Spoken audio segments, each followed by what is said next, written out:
What's up, guys? Welcome back to Spoiling Movies. I'm Chris, and I'm going to talk about Ant-Man and the Wasp. I've seen this movie a couple of times now, and the first time I was not so happy with it, and the second viewing I was a little more okay. So here are my thoughts. Full-on spoilers for the movie. I'm going to go piece by piece. Opening scene is Michael Douglas and Michelle Pfeiffer as his wife going off to a mission, leaving their little daughter alone. Lying to her about what they're going to do because they're on some secret mission, I think for S.H.I.E.L.D. maybe. Hank Pym and Janet Van Dyne, the Wasp, the old Wasp, were trying to get into a missile that was launched, and it was about to hit a place. They couldn't figure out how to get into it because the material was too thick. So she decided to go subatomic to save them, but was not able to come back. Because once you go that small, they hadn't figured out how to be able to make her come back or whatever. First of all, you shouldn't question any of the science in this. But if you're getting that small, how are you affecting? How are you cutting wires and doing things to save the day? If you're on your way to becoming nothing, basically, on your way to the quantum realm. So Hank and his daughter say they're gonna bring her back. So the news stories about them building this machine to bring back Janet Van Dyne. They go to Scott Lang, and he is playing with his daughter, and they have this really cool cardboard thing that has been done. He's on house arrest because he got in trouble for helping Captain America in Civil War and fighting the other Avengers, and he stole that suit from Hank Pym and went to do that, and now he's in trouble. Paul Rudd has a weird dream about him being Janet Van Dyne, the one trapped in the quantum realm, and he sees the daughter, and they're playing hide and seek or whatever, and he calls Hank Pym through this phone he's not supposed to have, and says, I had this weird dream, and I don't know if that even means anything. A little thing flying around his place while he's eating and watching TV, and he gets a dart in the neck, and he passes out, and he wakes up, and they're in a car, they're in a tiny car, and Hope is asking him did you really see that, or was it a vision, was it just a dream, or did you actually feel like you were her or something? So, and then he's like, oh my god, what am I doing here? You got me out of the house. What am I supposed to be, I need to be there. I only have 2 days left until I'm free from house arrest. I need to get back there. And she's like, yeah, we got it taken care of. And they have a giant ant with his ankle bracelet on the ant, doing his daily routine. And it's interesting, but it's also who's controlling the ant? Can you pre-program an ant? Anyway, whatever, we'll talk about it more later. She takes him to a building where her and Hank have been building a quantum realm machine in their secret lab. They turned it on for a split second, it didn't work, so they need a new component. And I think that's when we're supposed to believe that during that brief moment when the machine turned on, it let her energy, her mind out, and it got into his mind again because they have a connection from when he was trapped in the quantum realm in the first one. So the component that they need to finish the machine is being bought by this creepy guy. I kind of liked his whole deal. I thought he was kind of fun in the movie. But anyway, she gives him the money. He's got the component, and he says, I'm not going to give you that component, little lady, because I heard you were working with this guy, and your name isn't really the name that you gave me. So now I need you to hook me up with those people, because I got new buyers, and they're going to want to work with you and me. And she's like, no. And he's like, well, I guess you're just going to have to go then, because this is it. And he keeps her money, and she walks away. And then she immediately comes back as the Wasp and starts kicking everybody's ass. She's running around, she's becoming small, she's punching people, kicking people, flying, making things big, making them small, whatever. But the first time I was like, this is like a fucking, is this Ratatouille? You got this little thing. Is this a Tom and Jerry cartoon? She's running around. One of the bad guys has a meat tenderizer, and he's smashing tomatoes because he's trying to hit her as she's going by. As Wasp is leaving with her component thing that she needs, and Ghost shows up, and she's all,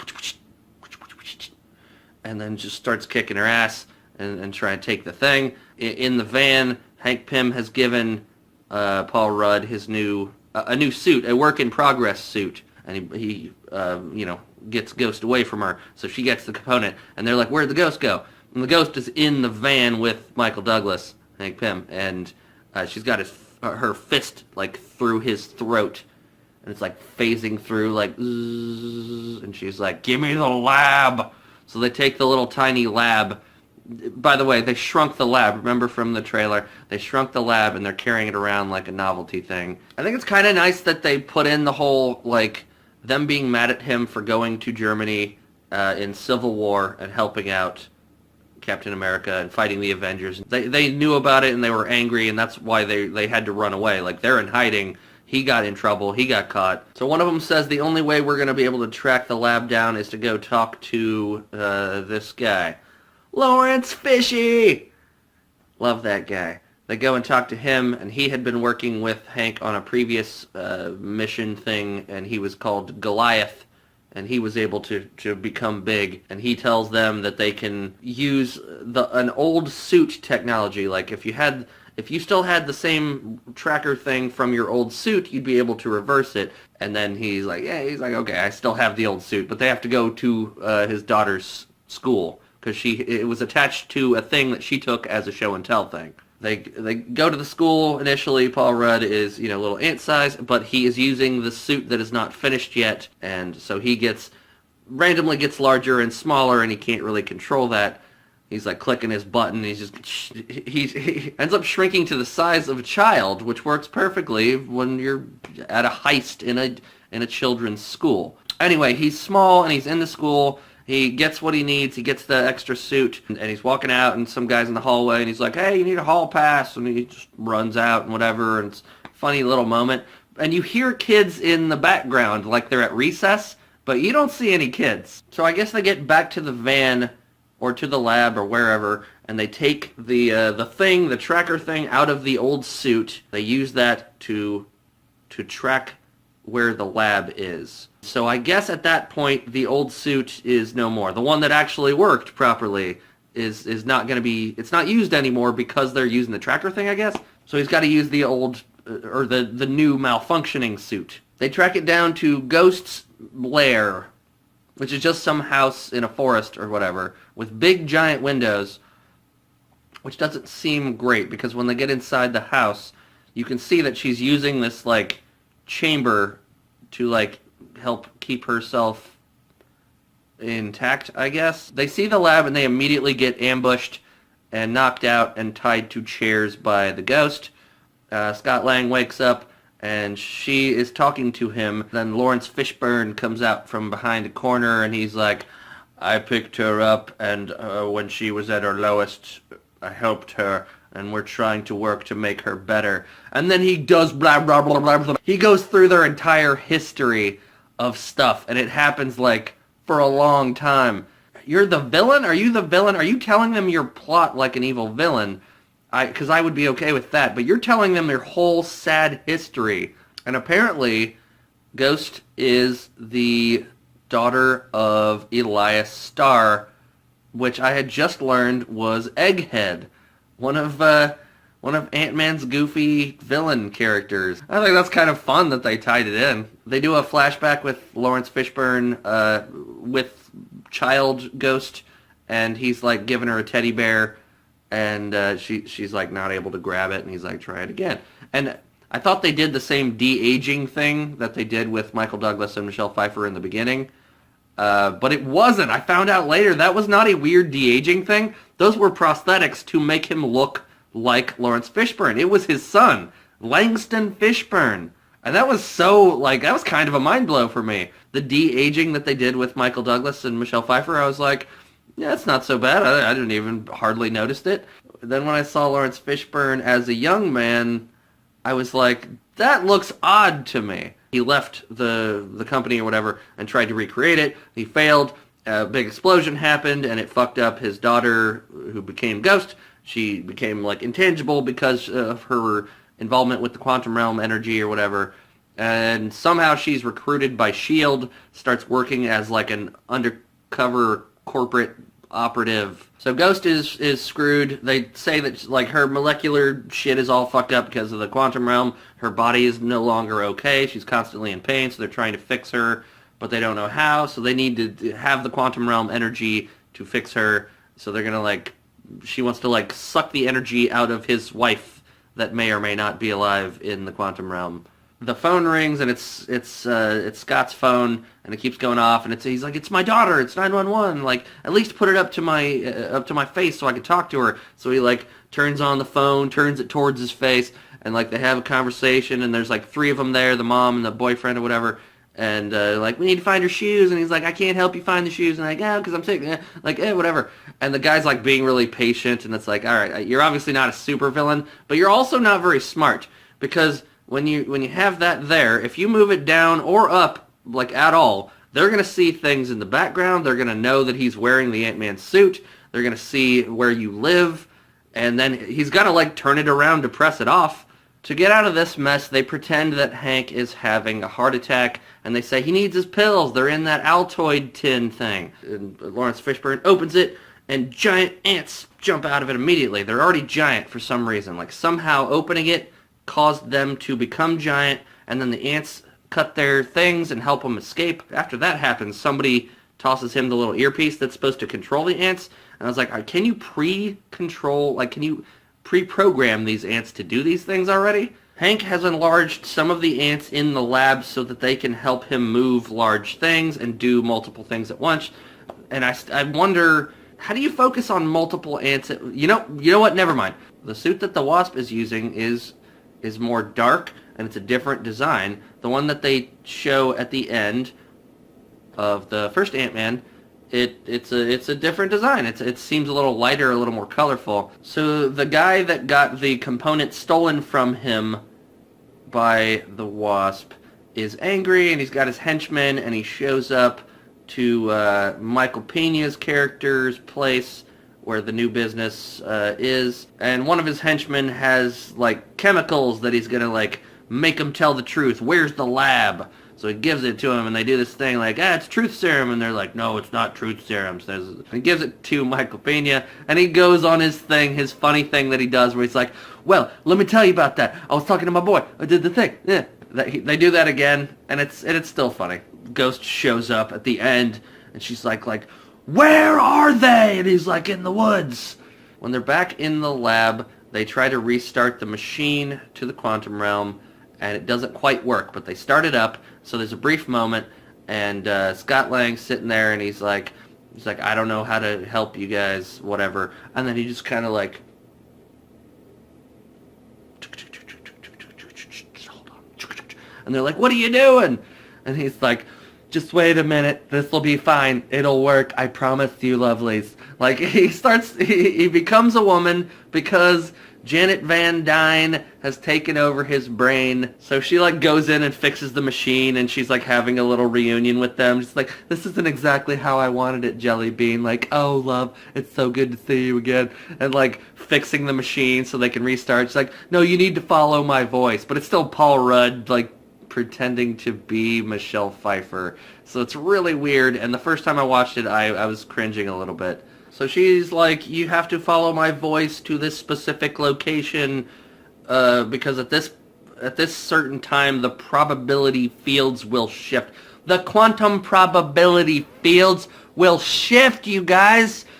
Look out! They're gonna shift, and then they won't be back for another 100 years, I think, she says. I'm like, okay, science movie. Scott had told Michael Pena's character where the lab was, where they were, so that they could fix something in his business. But in doing that, they also let the cops know where they were. So the cops are on their way, and these other guys are like, why did you do that? Why'd you tell it? You gave away our secrets and stuff.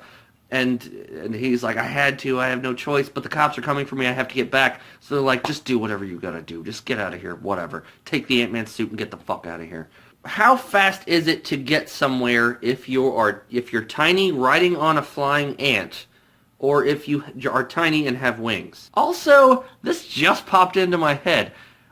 Does she ever have wings when she's full-size? Do those wings work when you're full-size? Anyway, the cops are at his house, and they're like going up to see if he's still there because they got a tip that he wasn't there and at the house because he's still on house arrest. So the little girl's there, and she lies, and she's like, no, Daddy's up there. You can't go up there. He's sick. Like, yeah, but I got to. So they go up there, and he has shown up. Somehow he got from that place to that place in some amount of time. showed up through the bathroom window so that he could pretend, along with what his daughter had said. Hank and Hope end up in captivity by the police, and they're chained to a thing, and she's trying to get him out, and they're like, well, what's the plan? How do we get out of here? And then some ants show up because Ant-Man has come back, and he has some ants, so he gives her suit, and he gives him a disguise. So Michael Douglas and What's-Her-Face walk out of the police place. Then they go in search of the lab, and now there are like wasps, I guess. They don't really go up close, and they don't say those are wasps, but there are creatures that are like pointing the way. Like, how do we get there? Like, he's like, here's the tracker, and it's just like... So they finally managed to get the quantum tunnel thing working, and Michael Douglas is going to go in there. He has a special suit with a helmet and a vehicle that is going to go in, and they only have a certain amount of time. When Michael Douglas is getting small, there's these big, weird, like, Pikmin creature monsters, like, floating around, like, Murr, Murr. They're just kind of, like, floating by. So they're about to eat him, and he's like, yeah, I need the signal, but he can't get the signal unless the building is enlarged again. So in the big world, in the real world, they're being chased because they have the lab. The bad guys are there, Ghost is there, and they're trying to keep the lab out of their hands. Stan Lee's cameo comes in the form of him trying to get into his car during the chase scene where they're trying to keep the thing. They go by, I think Wasp or Ant-Man, one of them like shoots or throws one of those and smallening things and makes his car small. And Stan Lee's like, the 60s were fun, but I guess I'm paying for it now. Like, Stan Lee, you know you did drugs back then. It seems like it came straight from a comic about crazy shit, and this is a realm. There are many realms, but you end up, after you go subatomic, you end up in this realm. And he meets up with Michelle Pfeiffer, who, like, touches his head and brings him back into normal. And what do you eat? How do you exist? How does the quantum realm work? She had a mask on. She took it off immediately. Her and Michael Douglas were talking in the quantum realm without his helmet and without her mask that seemed to do nothing. When they use props in films too much, it devalues them a whole lot. And they definitely did that for me in this movie with the lab being a small thing. It's a prop in the movie, but it's supposed to be a building. And they're just kind of tossing it around and stuff. The same with the costumes. Like, when Ghost would take off her mask, and I was like, well, what's even the purpose of the mask? Now it just seems like a rubber mask. And Michelle Pfeiffer's mask, like, she just immediately takes it off, and then it's just hanging around her neck like a Halloween costume. Ghost's whole thing is that she's trying to suck the healing energy from Janet in the quantum realm to heal herself of this affliction that she has. But, like, couldn't you hook the machine up in a different way where you could just take that energy from the realm itself and not one specific person? So Ant-Man is distracting Ghost while like fighting her, and her moves are basically to walk through things menacingly and then kick people when she's able to. The powers kind of come and go. In the Ghost fighting them, like, sometimes it seems like she's in control and sometimes she's not. The same way as the suit, Ant-Man's suit does not work properly. So sometimes he's big, sometimes he's small. But it seems really complicated to be going big and small, like, depending on whether or not somebody throws a punch. Like, here's a punch, I'm going to get really small. Once you're done with that punch, I get really big, and then I punch you. And Lawrence Fishburne is in the lab. He's intimidated by giant ants, and it didn't feel very weighty.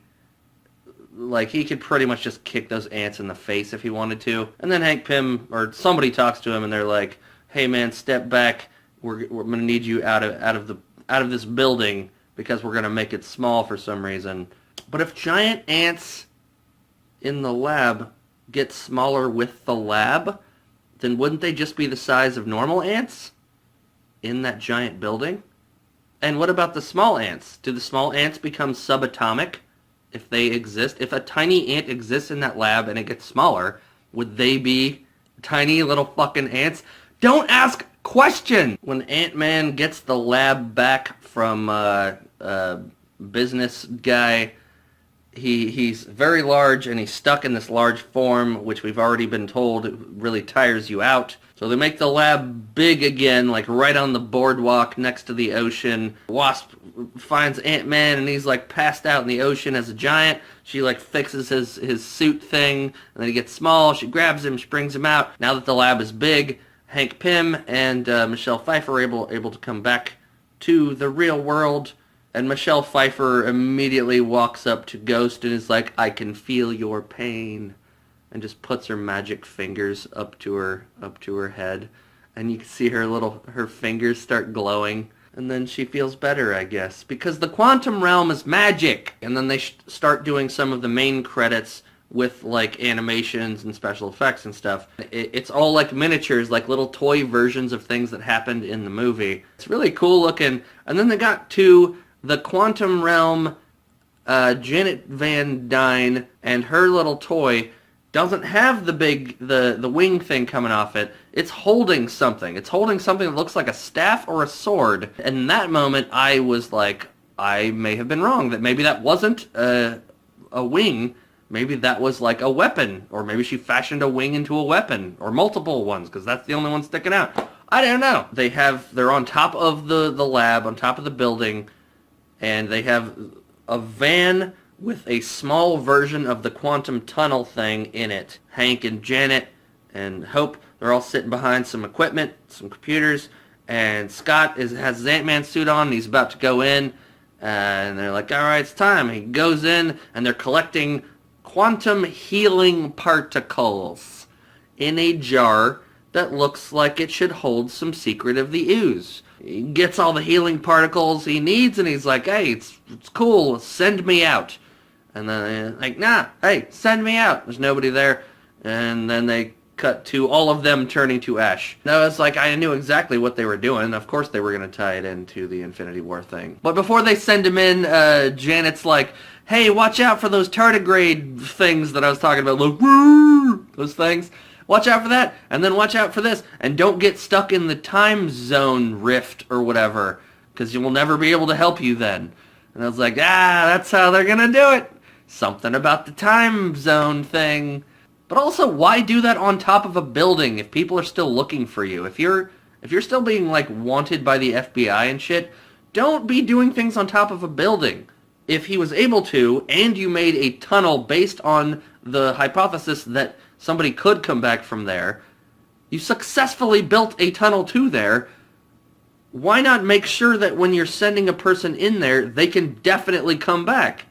Ghost was a really cool character with really cool ideas. They could have done so much more, but they kept it really minimal, which kind of makes sense because Ant-Man's a pretty minimal character, and the Wasp. So in the end, my second viewing was more enjoyable. The first time I walked out of the theater and I said, this is stupid, this is really, really dumb, because a lot of it's comedy. I would recommend this movie to the fans of the MCU, like I am. If you enjoyed the first Ant-Man movie, you probably enjoy this one. Don't think about it too hard. It's pretty dumb. I still stand by that it's a very dumb movie, but it's fun, and the CG, the effects, all the sets, all the things that they did were very, very good looking. I have no problems with the visuals. It's the story and the writing and the script that I have problems with. Yeah, go check it out. Go check out Ant-Man and the Wasp. I say go ahead and do it. Thanks for watching, guys.